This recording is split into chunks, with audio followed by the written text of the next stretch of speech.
नमस्कार दोस्तों, स्वागत है आप सभी का हमारे चैनल सुविद्या में। आज हम बात करेंगे राजस्थान की अक्षांशीय और देशांतर विस्तार की। तो देखिए, जैसा कि हम सभी जानते हैं कि राजस्थान जो है वो अक्षांशीय आधार पर उत्तरी गोलार्ध में स्थित है। ये हमारी भूमध्य रेखा है, 0 डिग्री भूमध्य रेखा है।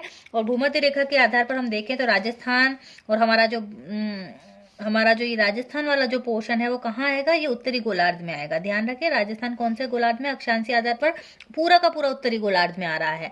तो हमें जो इकाई लगानी है अक्षांशीय स्थिति की, वो उत्तर लगानी है। इसी प्रकार जब हम बात करेंगे देशांतर विस्तार की, तो हमारा जो ग्रीनविच रेखा है, हमारी जो यह ग्रीनविच रेखा है 0 डिग्री की, तो ये जो ग्रीनविच रेखा है उसके आधार पर हमारा जो भारत है और हमारा जो राजस्थान है वो पूर्वी क्षेत्र में आ रहा है, पूर्वी गोलार्ध में आ रहा है। तो इकाई जो है यहाँ पर जब देशांतरी विस्तार की बात करेंगे तो हमें इकाई क्या लगानी है, पूर्वी लगानी रहेगी। तो अब हम बात करते हैं राजस्थान की स्थिति की। तो ध्यान रखें, अक्षांशीय स्थिति उत्तरी गोलार्ध पर है, देशांतरी स्थिति पूर्वी गोलार्ध के आधार पर हमें बतानी पड़ेगी। तो सबसे पहले हम बात करते हैं अक्षांशीय विस्तार की। तो राजस्थान का जो अक्षांशीय विस्तार है वो 23 डिग्री, जो राजस्थान का दक्षिणतम बिंदु दिख रहा है आपको, ये कहाँ से शुरू हो रहा है, दक्षिणतम बिंदु जो है वो कितना हो जाएगा, 23 डिग्री 3 मिनट उत्तरी अक्षांश, ना भूलें आप, ध्यान रखें, उत्तरी अक्षांश में स्थित है। राजस्थान का जो दक्षिणतम बिंदु है वो कितने अक्षांश पर है, 23 डिग्री 3 मिनट उत्तरी अक्षांश पर स्थित है। और राजस्थान का जो उत्तरतम बिंदु है, ये हमारा उत्तरतम बिंदु हो जाएगा। सबसे ऊपरी भाग हमारा ये उत्तरतम बिंदु है। और जो उत्तरतम बिंदु होगा वो कितने पर हो जाएगा, 30 डिग्री 12 मिनट उत्तरी अक्षांश। यानी इकाई दोनों में हमने क्या लगाई है, इकाई जो है हमारी क्या रहेगी, उत्तर रहेगी। इकाई में हमेशा उत्तर आएगा। राजस्थान का दक्षिणतम बिंदु की अक्षांशीय स्थिति पूछ लें तो 23 डिग्री 3 मिनट। राजस्थान के उत्तरतम बिंदु की स्थिति अगर पूछ लें तो 30 डिग्री 12 मिनट। अब आप ये भी याद रखें कि राजस्थान का जो उत्तरतम बिंदु है, सबसे ऊपर वाला जो है, यहाँ पे कौन सा गांव स्थित है। राजस्थान के उत्तरतम बिंदु पे एक गांव स्थित है जिसका नाम है कोणा गांव। क्या नाम स्थित है, कोणा गांव स्थित है, जो कि कहाँ है, गंगानगर में है। ये कहाँ स्थित है, गंगानगर में स्थित है। सबसे ऊपर उत्तरतम बिंदु पर कोणा गांव स्थित है। इसी प्रकार अगर हम बात करते हैं राजस्थान का सबसे दक्षिणतम बिंदु पर कौन सा क्षेत्र है, तो यहाँ पर है बोरकुंड, जो कि बांसवाड़ा में है। क्या स्थित है यहाँ पर, बोरकुंड है, जो कि कहाँ स्थित है, बांसवाड़ा में स्थित है। तो दो चीजें हमारी यहाँ पर क्लियर हो गई। अब राजस्थान का जो उत्तरतम बिंदु है वो क्या हो जाएगा, कोणा, और दक्षिणतम बिंदु क्या हो जाएगा, बोरकुंड। और भारत का दक्षिणतम बिंदु क्या है, इंदिरा पॉइंट, ध्यान रखें। अब हम बात कर लेते हैं कि राजस्थान जो है वो कितने अक्षांशों के बीच में है। तो मैंने अभी आपको बताया कि राजस्थान जो है वो कितने अक्षांशों के बीच में है भाई, 30 डिग्री 12 मिनट से 23 डिग्री 3 मिनट।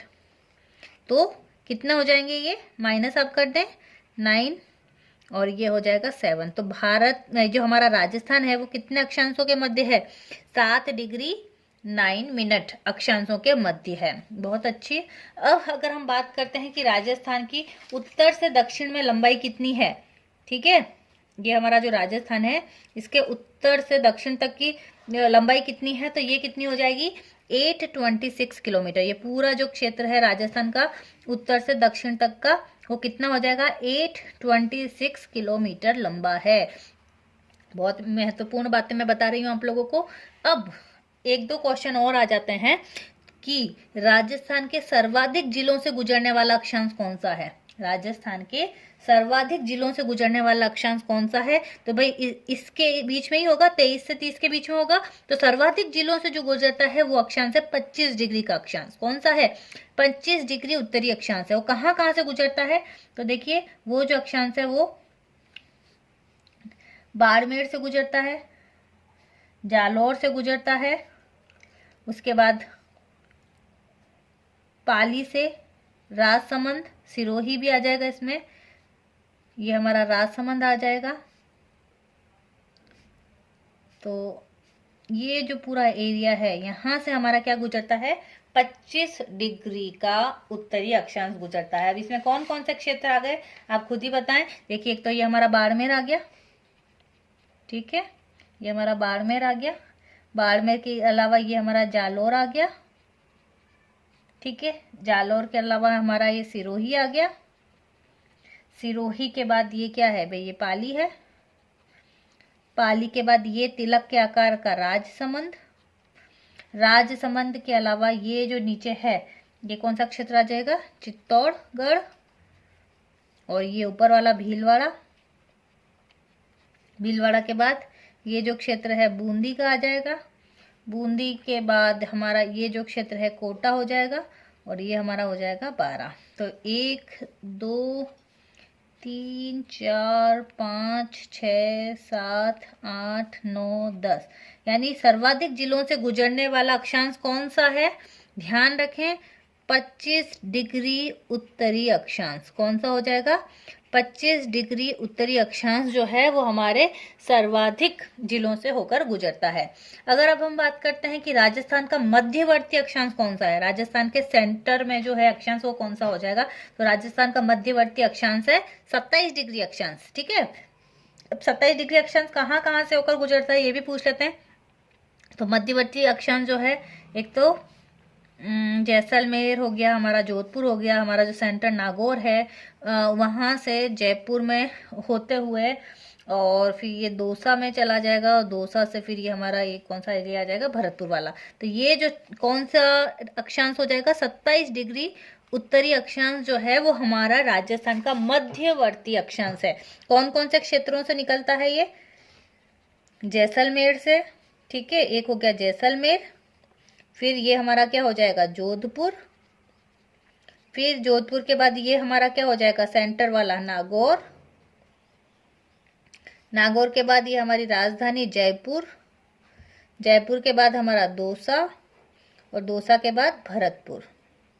यानी 1 2 3 4 5 और 6 जिलों से होकर जो मध्यवर्ती अक्षांश है वो गुजरता है, वो कौन सा होगा, 27 डिग्री। तो सर्वाधिक जिलों से निकलने वाला अक्षांश 25 डिग्री है और सेंटर वाला जो अक्षांश है वो है 27 डिग्री। तो ये तो कुछ महत्वपूर्ण बातें हुई अक्षांशीय विस्तार से संबंधित।